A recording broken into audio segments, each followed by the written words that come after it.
Hi, I'm Rich Weinson, and that's me in the blue shirt handling this Labrador. Notice when Sambo backs away from me, I don't pull on the leash. Instead, I just squat down and offer a treat. Sambo is the first of 4 dogs that we'll train to this flag line. You'll notice the focus with all 4 dogs today is not just that they learn to avoid this flag line, but also that they have a really good time during the training process. I start off by showing the dog the flag and then backing the dog up. And then I ask for a few commands: sit, down, toss a couple of treats to the ground, and then, whoops, one goes past this little flag line here. As the dog reaches for the treat, I snug up the leash. I want Sambo to understand that this stimulation is an environmental consequence. Backing away from those flags will turn it off every time.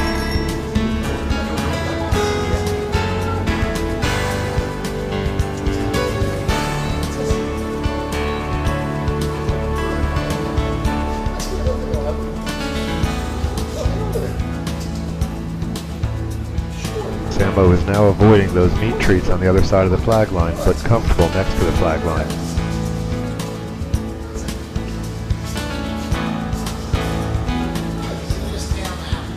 Sambo came in somewhat stressed today, and if you'll notice before we leave here, I grab a quick little kiss.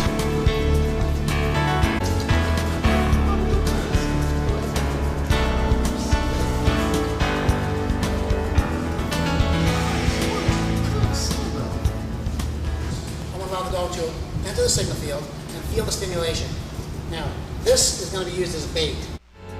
Lester tosses a treat for Bosco right over by the flag line. As Bosco reaches, he feels a little bit of stimulation and then backs up.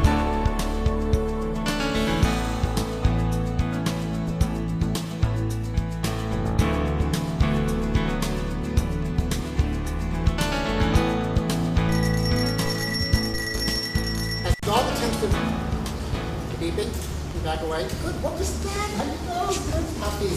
Again, you can see the dog listen to this and make notice that there's something weird going on, something odd is happening. Not enough to startle the dog, not enough to keep the dog's tail from wagging, or to close the dog's mouth and put the tongue in. All signs of stress. But again, the dog's response was something happened, something weird. Now that was a little close. The dog can probably reach that, so I'm going to grab that and toss it a little farther.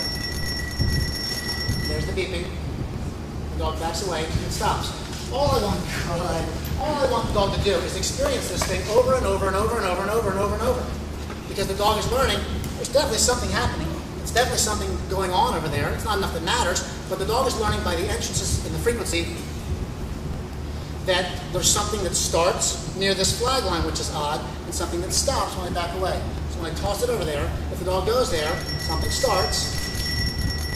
When I back away, it stops. What's that? Get it. Are you sure? Are you sure? What's that?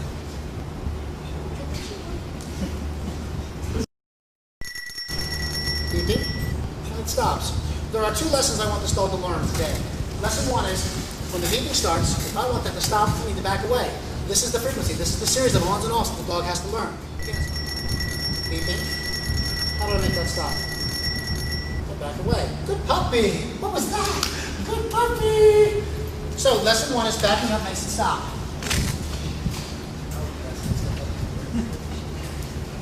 Yes, good puppy. Beeping. How do I make it stop? I back out. Good, good. Excellent. Good puppy.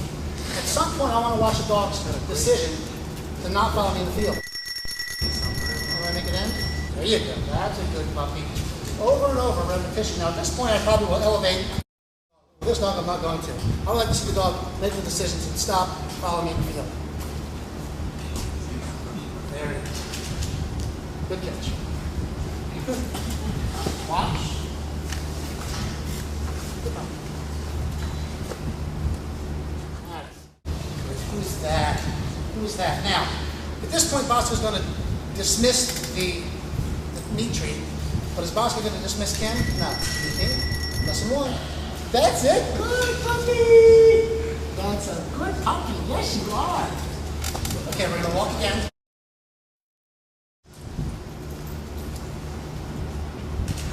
Are you sure? Are you sure? With the tail. We're practicing containment today indoors. That's why we're able to go off leash kind of quickly. For your pet's safety, you should be holding the leash for at least the first week. When you do decide to drop the leash, use a long leash, so if your pet makes a mistake, they'll be easier to catch. Well, definitely wants to be here. So Kim and I are going to walk over this way. The dog knows it from here. I don't care if you see the dog. Here it comes. That's great. Kim and I are going to walk back out again. I've got my eye on the dog. What's the dog going to do? Doesn't like that. Beeping. Now, I know the dog is getting ideas, so at this point I can elevate the free. Let's go. Let's go. And I'm going to. Sure. Oh, hello, puppy.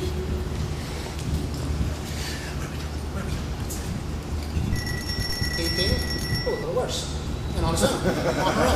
I didn't make that decision for the dog. That dog made that decision. There's lesson one. What's he doing? You're so smart. You're smart. You're such a good puppy. Beeping. Very good. Very good.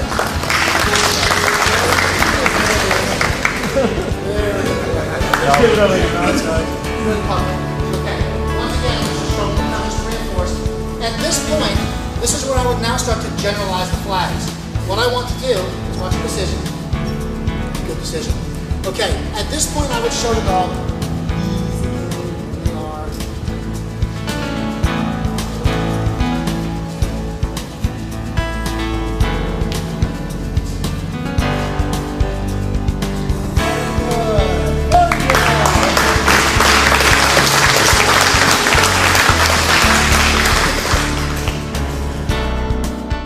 This is Roger McCoy training Jack. Roger will spend a couple of minutes here while Lester finishes up, just getting to know this dog.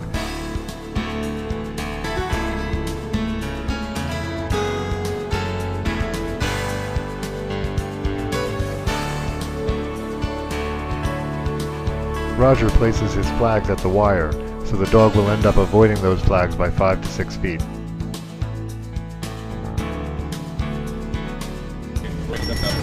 Good. Jack hightails it from the flag line, but Roger doesn't want Jack to settle down and get comfortable 12 feet away from the flag line. He wants Jack a little bit closer, so Roger moves back a little bit, brings out the treats. Here, Jack decides not to chase that treat bag. Jack is really enjoying playing with Roger today. Roger ties up with Jack here, and once again Jack is happy as can be, but chooses to avoid the flag line.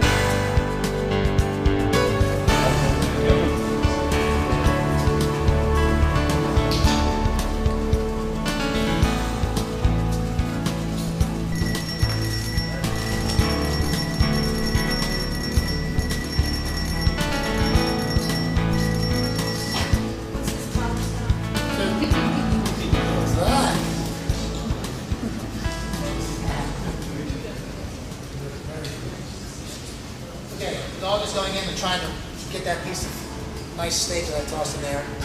And each time the dog goes in, something starts. There's that. Beeping. I shut it off. Good.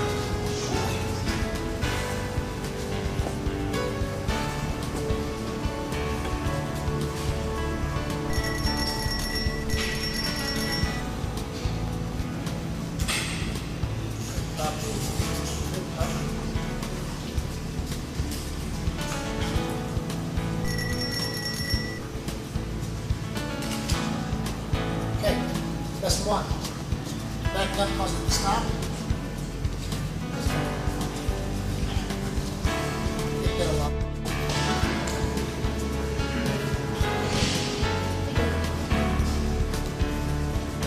You sure?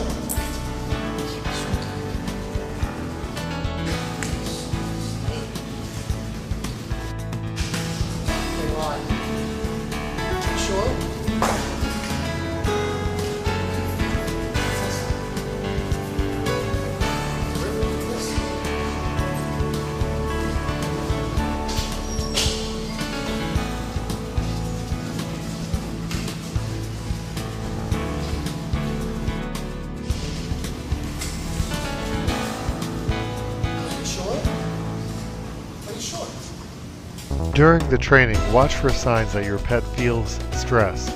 Signs of stress can include head down, tail or ears tucked, excessive panting, frantic movement, or even just refusing your meat treats. These are all signs that you should slow down, play more, and add a little time to your pet's training program.